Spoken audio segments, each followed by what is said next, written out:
Well, hey guys, sorry for the long wait for part 6 of the CSS Alabama build. Had a job change that took up most of my time and wasn't able to tackle any large projects for a while.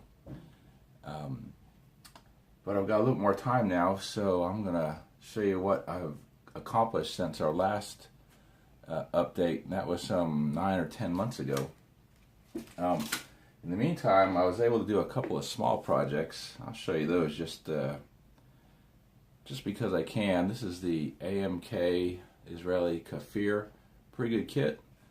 Had a good time doing it. I got it loaded up for an air-to-ground type of mission. No really big issues. If you're thinking about this kit, it was a lot of fun. Good decals, all that. Anyway, there's that. I was able to do some basic building. This is the Hasegawa F4J, I believe it is. I'm going to do it up in the VF96 colors once I can get to it here. That's that for now. What have I been able to do on the Alabama model? I've got the standing rigging in. I was able to find, it might be backwards on your camera there, but CSS Alabama book, Anatomy of a Confederate Raider. Andrew Bocock is the author. Best book on the subject. If you're wanting to do this kit, I'd recommend this book highly. With the standing rigging, the kit instructions are useless. Don't even use them. What I've done, I'll show you a page or two here if I can find it. Yeah, here we go. Alright, I'll show you one page. Let's see if this will show up pretty good. Yeah, it may not be the best, but you can see it there. I was basically just following this book here, and he got these from original plans that are in the National Archives, and he went over to England and found some plans over there. Anyway, I've just been going with that and just scratch building my way on in.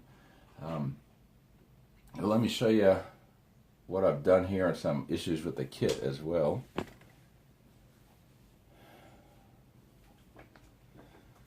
Alright, right up front here, the rigging up front was mainly chain, and you see it's gold colored at the moment. I'll get that painted, and I'll paint it black, probably do some dry brushing on it. Just by way of review from the last updates, the bowsprit up here, uppermost parts of the mast are not the kit parts. I've got some just some wood skewers and shaped them and painted them just for strength. And as you can see, it's really holding up well. The rat lines here hooked up to the what was this called here? The chain. I used these to save time. Really didn't fit too well. Had to do a lot of cutting and trimming. And let's see here if I can do this without breaking everything.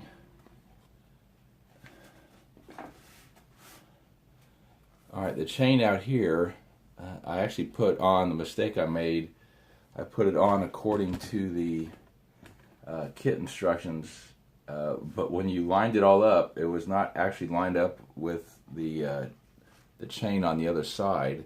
So I had to pop it all off, clean it all up, and reattach it. And as you can see, I had to mess up some of the paint, so I'll do some repainting on all that. The other mistake I made was I got in a rush and I followed the kit instructions again. That's a mistake at this point. And I put the beginnings of the running rigging where the instructions said to put them. These are plastic parts from the kit right here.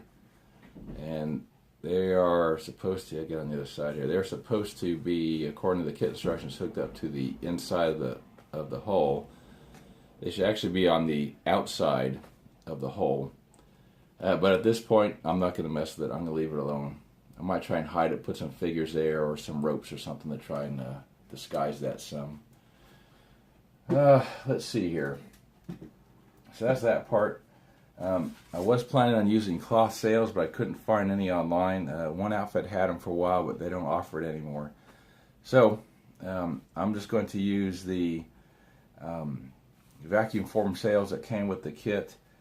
And what I did with these to weather them up, may not show up very well here, but I just got a can of white spray painted them, and then I just used some pastels, browns, and different colors, and just streaked it on up. And then I just took that white again and just lightly sprayed over the top of it. Again, it may not show up very well there with just the lighting and all that, but it looks pretty good. Now at first, the Alabama was what was called a bark railed rig. That is, it was going to have 4.5 sails, and I had these set up here. But when I put them in, I realized, let's see here, there we go. I realized that was going to cover up most of the deck. So these middle sails I'm not going to use. I'll use some of these 4 sails up front, and I've got some top sails rigged up that I'll add there. When I get to the running rigging, I'll do all that. And again, it's tough to see, but I've used tissue paper essentially to have those 4.5 bark sails shown in a stove position. So that's that part of it. What else is going on here? So that's where I'm at now. The running rigging, as you see it here, as best you can see it, is accurate to the plans from the book I just showed you. And I'll try and maybe the lighting's not the best for y'all to see that, but there it is. Interesting reading through the book. This on the real ship, this was not rope. It was actually steel cable, or iron cable, I guess. That was just painted black. It was lighter and stronger, so that was what they were going to technology-wise at that point in time. All right. So what's next? I need to get some hammock netting on the sides here for the cruise hammocks. There are anchors in the kit. They have no resemblance to the actual anchors on the boat, so I'll be tackling that one as well. Again, running rigging, that's going to be the big next project. I won't be able to do the entire running rigging as depicted in the book. It's just too much. One, I don't have all the parts for it. 2, time with my new job is an issue, i.e. I have less of it. So I'll do a good chunk of it, but not all of it. Anyway, that's the update for now. Oh yeah, got to do the water as well. This is, if you recall, this is what the ship or the model will be resting in on a simulated water base. So that's that part of it. That's it for now. Thanks for your patience, guys, with the big break. I just had a life event and had to put down big projects. Anyway, y'all take care. Please give me a message down below if you got any questions. And I should have some regular updates coming. Thanks a lot for watching.